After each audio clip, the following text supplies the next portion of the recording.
Olá, seja muito bem-vindo ao programa Tribuna Livre, o plenário eletrônico dos vereadores de São Paulo.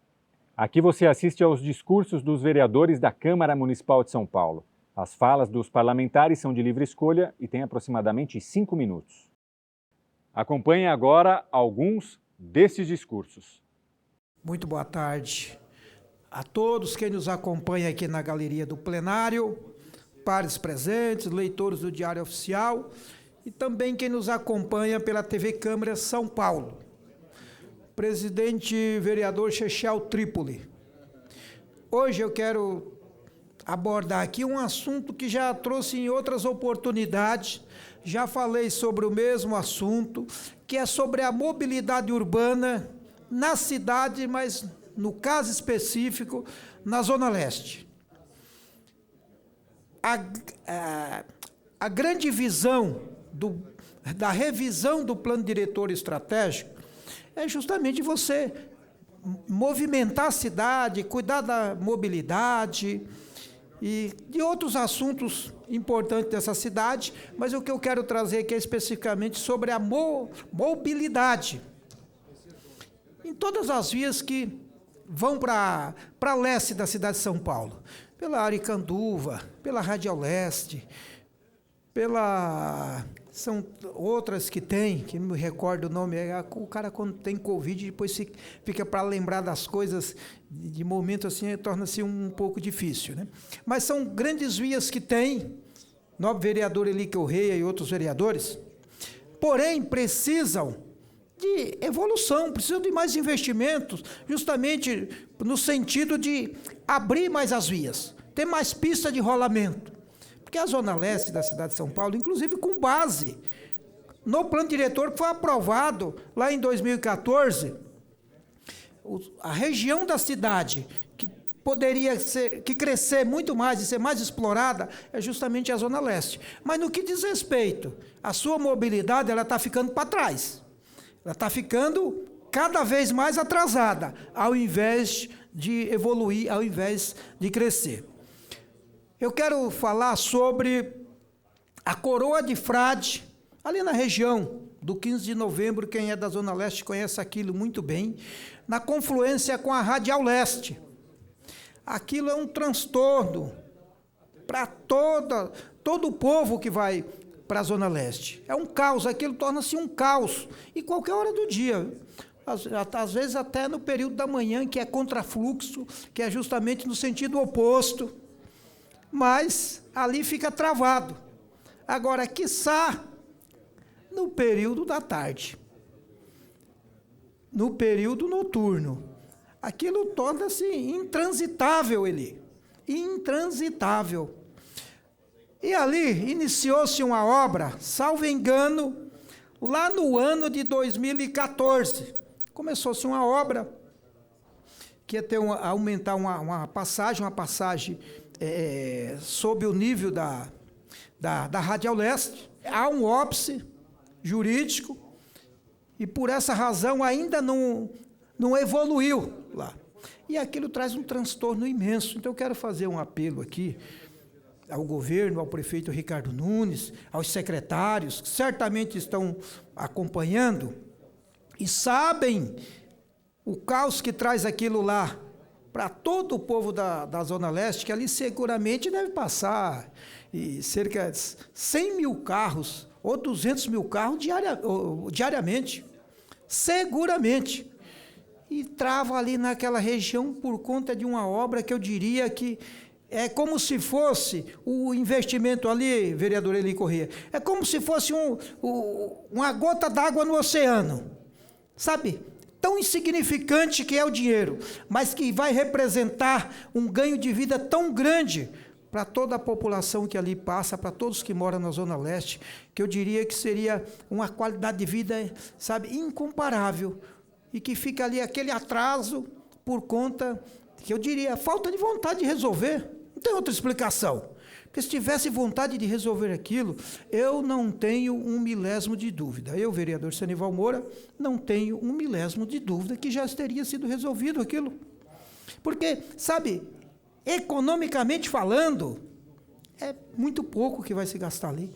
pouquíssimo. Então, prefeito, por gentileza, olha com carinho para aquela população da Zona Leste, especialmente para esse trecho onde estou falando, que eu tenho certeza que o povo que vai ganhar com isso, a população que certamente, depois de tudo pronto, vai agradecer. E não importa quem é o governo.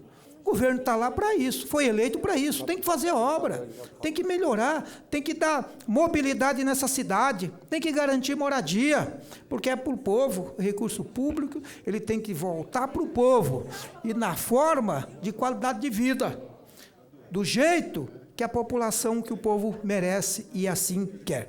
Prefeito, agradeço muito se você olhar com atenção e fizer isso para a população da Zona Leste. Vossa Excelência que vai ganhar. Muito obrigado, presidente.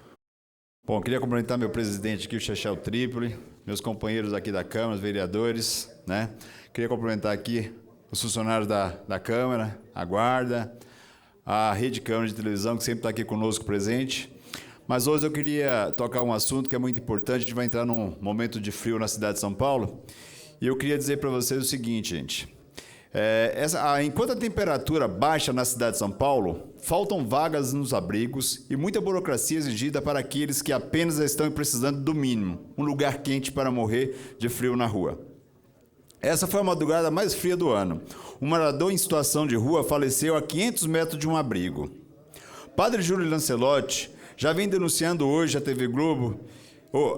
O padre Júlio Lancelotti vem denunciando e hoje a TV Globo constatou. A família sem teto estão recebendo da prefeitura uma porta na cara. Falta vaga e tchau. Rua, frio e desespero. Nenhuma solução é encontrada pela administração da cidade mais rica do país, para que o nosso povo não morra de frio. Eu pergunto para vocês que estão me assistindo, e o dinheiro que falta? Não falta dinheiro nessa cidade para tratar desse povo, né? O secretário de Habitação pediu demissão na tarde de ontem. Ele vinha encontrando dificuldades para cumprir a promessa de entregar 60 mil unidades habitacionais até o final do ano. E até o ano que vem, claro, né, gente? Com o projeto, pode entrar a promessa da administração que era investir 10 bilhões em apartamentos já prontos, o que poderia apressar a entrega dos imóveis para quem mais precisa. O povo tem pressa. Quem não tem um teto não pode esperar. Como a Minha Casa Minha Vida, com Haddad e Lula e o PT, já mostrou que falta cinegético, falta amor pelo nosso povo, falta política. E agora? A cidade de São Paulo tem um déficit de quase 4 milhões de moradias. Esse é um problema estrutural da nossa cidade. Quem não tem um teto está exposto a todo tipo de violência. E mesmo assim percebemos que a moradia não tem prioridade nesta cidade. As trabalhadoras e trabalhadores do nosso mandato estão arrecadando agasalhos. É uma atitude solidária e pedimos que quem puder nos doe roupas, agasalhos em boas condições para quem mais precisa. Sabemos que esta é uma atitude solidária, humana, o mínimo, mas não é uma medida que se deve esperar de uma prefeitura. Da prefeitura esperamos atitudes definitivas que resolvam o problema das famílias paulistanas. Morrer de frio, fome na cidade mais rica não é o mais possível.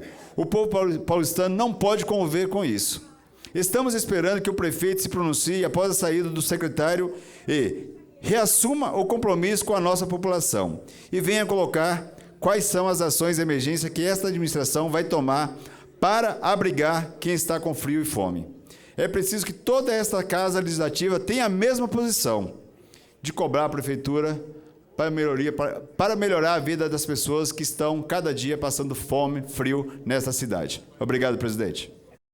Presidente, boa tarde. Cumprimentá-lo aí pela condução dos trabalhos nessa tarde na Câmara Municipal, senhoras vereadoras, senhores vereadores, público que nos acompanha na TV Câmara. Prefeitura de São Paulo tem um orçamento bilionário e a gente tem condições de ofertar uma escola, uma educação pública de qualidade. A gente precisa de seriedade na aplicação do recurso público na área da educação, né? Ter servidores, ter o quadro de apoio completo, ter o quadro do magistério completo, AVS, os assistentes de vida escolar. As crianças com deficiência estão desamparadas nas escolas municipais por conta da falta de uma política séria da Secretaria Municipal discordar de Vossa Excelência. De Educação. Alô? E aí, nós temos esse recurso lá, presidente. Presidente, tem recurso para fazer essa aplicação e ter uma educação pública de qualidade. Mas, então, é sobre isso e sobre os livros que eu não tive a oportunidade de ver, mas a gente tem que ter uma coletânea de livros mesmo que trate da diversidade, contra o racismo, da identidade de gênero. Tem que ter esse diálogo, uma educação emancipatória, educação pública democrática na nossa rede municipal. Mas o assunto, presidente, é para falar, voltando aqui o orçamento, tudo a gente se baseia no orçamento porque é uma cidade que tem muito recurso, mas esse recurso não chega para a população. Nós tivemos ontem mais uma denúncia aqui no Hospital do Campo Limpo. O Hospital do Campo Limpo é um hospital que atinge ali milhares de pessoas, tem um vazio assistencial muito grande naquela região e a população do Campo Limpo já está saturada, já está exausta de tanto reclamar. E ontem nós tivemos aí denúncias de falta o raio-x, falta a ressonância, os equipamentos quebraram, falta impressora para imprimir os laudos das pessoas que estão lá adoentadas e não tem o recurso. Faz um ano que o equipamento está quebrado, um ano, e a gente tem 35 bilhões de reais no caixa da Prefeitura de São Paulo. Então o prefeito Ricardo Nunes precisa acordar, precisa olhar para a periferia e ver a necessidade do nosso povo. Prefeito Ricardo Nunes, não é possível uma pessoa, Vossa Excelência conhece muito bem, o prefeito conhece muito bem aquela região, tirar uma pessoa adoentada do Hospital do Campo Limpo, levá-la para o Hospital de Parelheiros.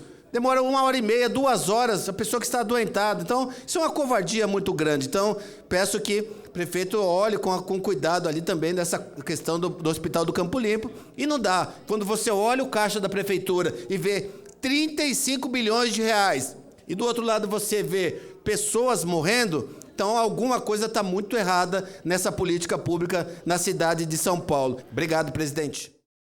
O Tribuna Livre da Câmara Municipal de São Paulo volta já, fique com a gente. Enquanto isso, acesse a nossa playlist do YouTube, se inscreva em nosso canal e acompanhe os vereadores do Poder Legislativo paulistano.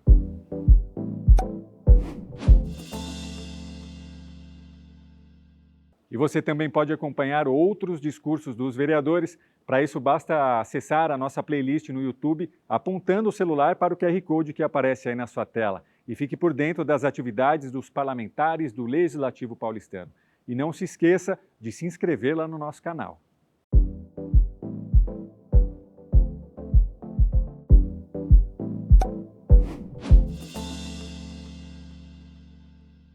Estamos de volta com o programa Tribuna Livre e assista agora a mais discursos dos vereadores de São Paulo.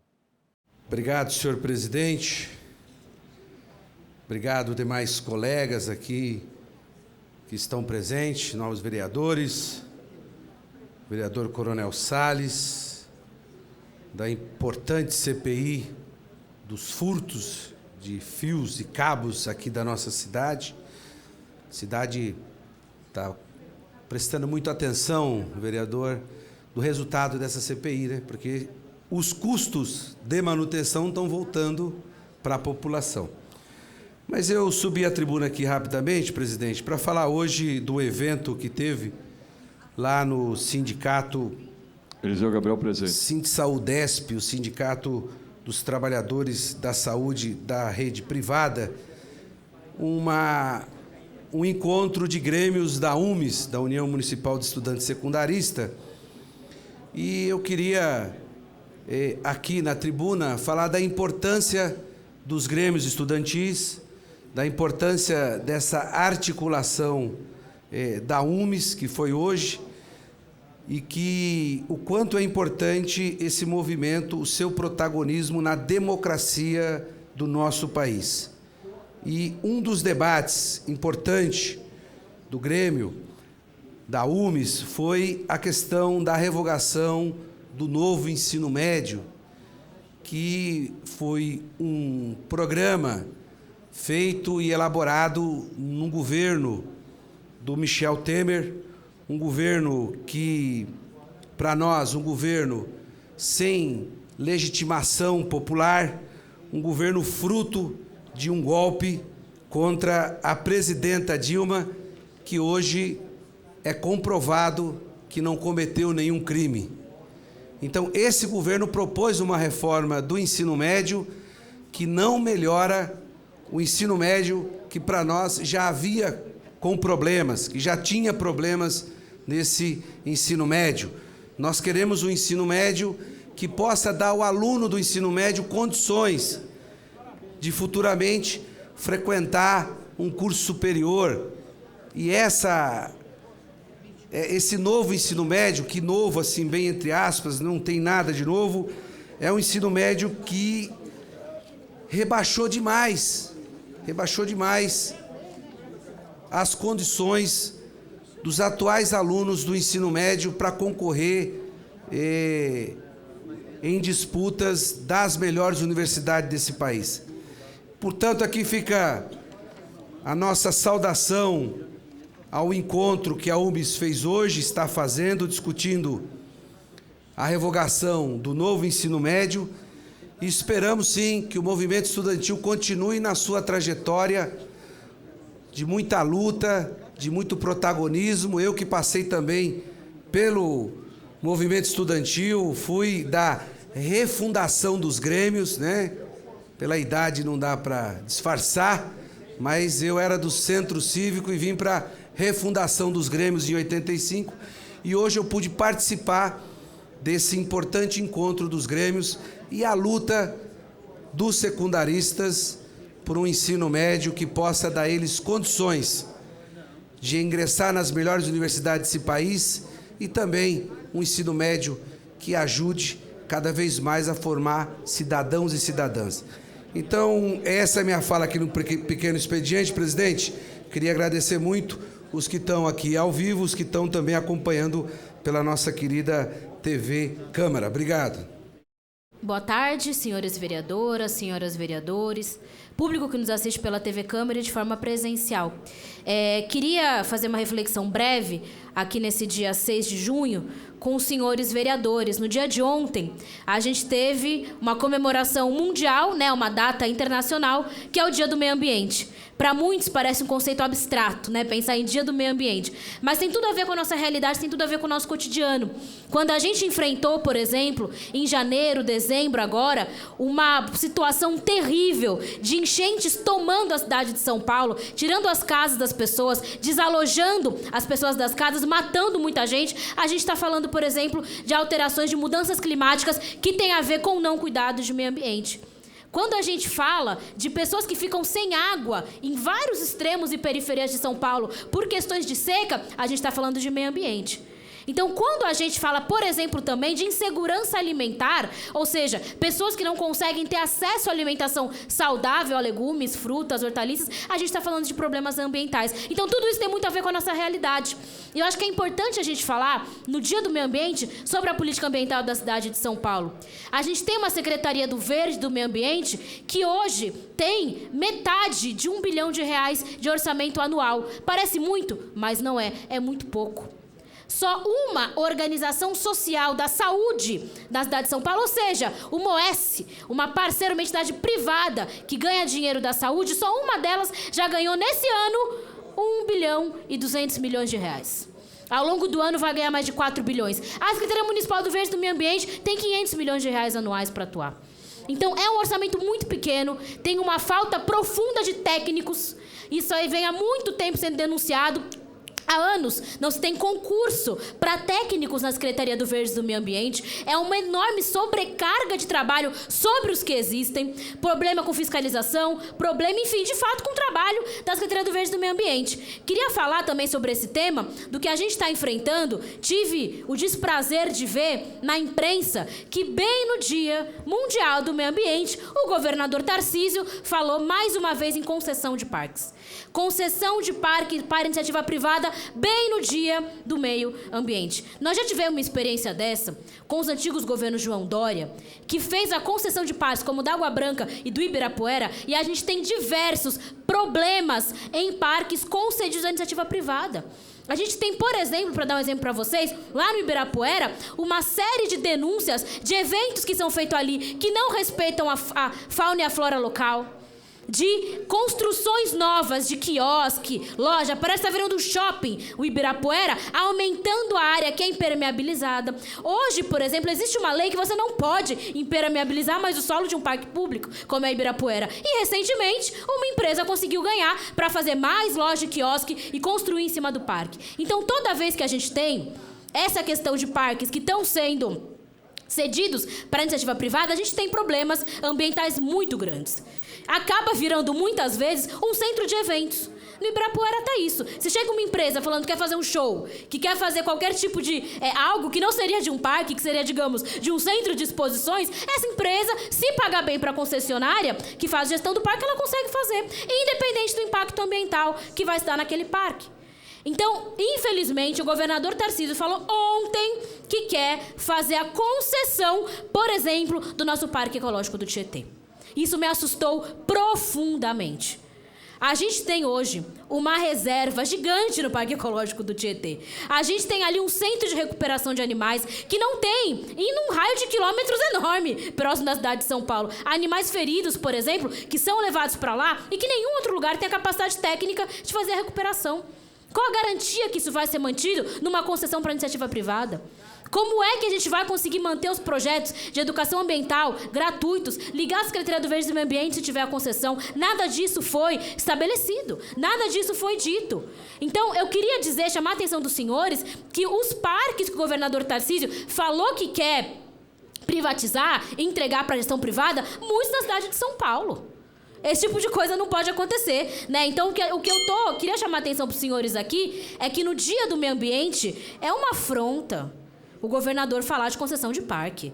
No dia em que a gente tem que fazer um debate de políticas públicas que avancem em pensar o equilíbrio entre o meio ambiente e a população, falar de concessão de parques nesse momento é terrível. Eu queria falar para os senhores que é muito importante que essa Câmara entre nesse assunto e entenda e se coloque na defesa dos espaços verdes da cidade de São Paulo, em equilíbrio, obviamente, e de forma sincronizada com a população humana, porque essa diferença, na verdade, ela é uma diferença criada. Tem como a gente conseguir viver em harmonia com o meio ambiente, com a natureza, se a gente conseguir enxergar que essa harmonia tá para o bem comum e não para o lucro de meia dúzia. E conceder parque é pensar no lucro de meia dúzia e não pensar no bem comum. É isso, obrigada, presidente.